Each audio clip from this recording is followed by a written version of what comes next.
Hey everyone, this is Cecil, and I'd like to welcome you to my newest segment, Football for Girls. Hey girl. Actually, I was thinking about calling it Up Inside the NFL. I just haven't decided yet. I know that many of you are shocked at my interest in the sport of football, and I will admit that a year ago I knew nothing about football. But then I discovered something very important about the sport, and that is that quarterbacks are super hot and deserve further scrutiny. The game of football is actually very simple, although some people find it very confusing. Like girls, gay guys who call themselves girl, and Sureg'ay, who is not here to defend himself.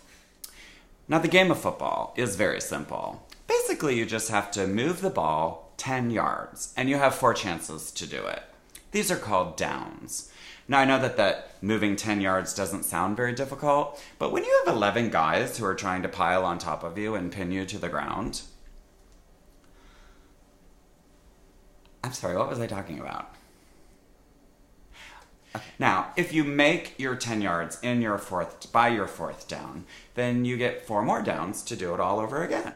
Usually, like in the 4th down, the team just decides to say F it, and they kick the ball back to the opposing team. It's called a punt. Now the whole point, of course, is to score touchdowns. Touchdowns are worth 6 points, but you can get extra credit. For example, usually you can kick a field goal and you get 1 extra point. A field goal is when you kick the ball through this big huge yellow thing that is in the end zone that looks like a giant tuning fork.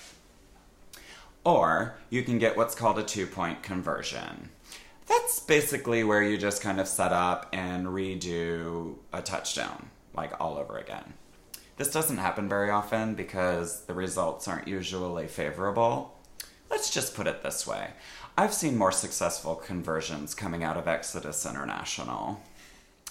Now the game of football is separated into 4 15-minute segments. After the second quarter, you have an intermission. It's called halftime, and it usually involves marching bands and twirlers, unless you're watching it on television. And then it involves a lot of retired coaches or retired players who talk about what happened during the game and what should have happened during the game and what they would have done if they had been playing the game.